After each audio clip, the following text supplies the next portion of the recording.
కర్ణాటకలో భారీ వర్షాలకు దిగువకు నీరు విడుదల చేయడంతో ఆర్టీఎస్ ఆనకట్ట పొంగిపొర్లుతుంది. ఆర్టీఎస్ దగ్గర కుడికాల్వ పనుల కోసం కాంట్రాక్టర్ నిర్లక్ష్యంతో మట్టి రోడ్డుకు గండిపడి నదిలో నీరు తమ పంట పొలాల్లోకి వస్తున్నాయని నది సమీప రైతులు ఆవేదన వ్యక్తం చేస్తున్నారు.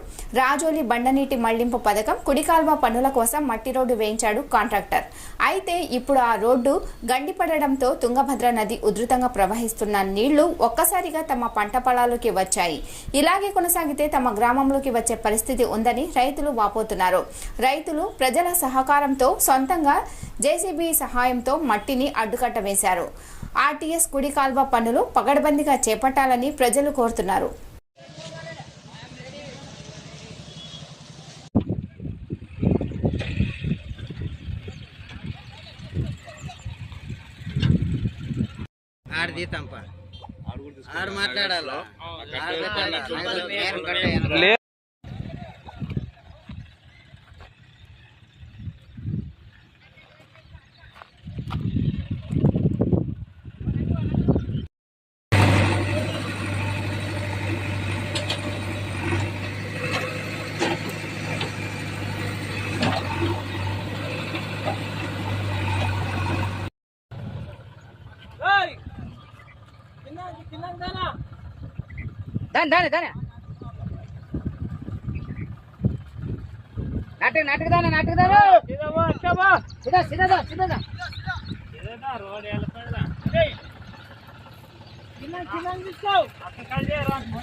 మాకు వరద ప్రభావం వల్ల చాలా ఇబ్బందిగా ఉంది. ఇప్పుడు ఒక చిన్న గుంత పడింది. దీని ప్రస్తుతానికైతే మేము ఇది చేసుకున్నాము.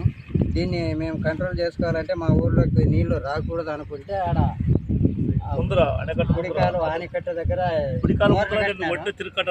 మోరి కట్టినారా, ఆ మోరి దగ్గర గ్యాప్ ఇడిచినారు. ఆ గ్యాప్ ని మాకు అడ్డుగా వేస్తే మా ఊర్లోకి నీళ్లు రాకుండా ఉంటాయి. అందుకోసం మేము ఎమర్జెన్సీ చాలా ఎట్టి పరిస్థితుల్లో చాలా తొందరగా చేయాలని, ఎందుకంటే ఇది ఒక్క గంట ముందు పడింది కాబట్టి మేము వెనకనే జేసీబీలు ట్రాక్టర్లతో చేసుకున్నాము. అదే నైట్కి పడితే మేము ఊరు నుంచి మా పొలాలు జనాలు చాలా ఇబ్బంది నష్టం జరిగేది. దయచేసి రాష్ట్ర ప్రభుత్వానికి అధికారులకు తెలియజేయడం ఏమనగా ఎంత తొందరగా చేస్తే అంత తొందరగా మాకు వర్షం 100% ఊర్లోకి నీళ్లు వచ్చి పొలాలన్నీ ఇదయ్యేవి. అందుకోసమే దయచేసి అధికారులు రాష్ట్ర ప్రభుత్వం దీనిపైన చొరవ తీసుకొని అత్యధికంగా చర్యలు తీసుకొని దీన్ని మా ఊరిని మా గ్రామ ప్రజల్ని రక్షించాలంటే ఆ ఒడ్డు తక్షణమే వేయించవలసిందిగా కోరుచున్నాము. అధికారులు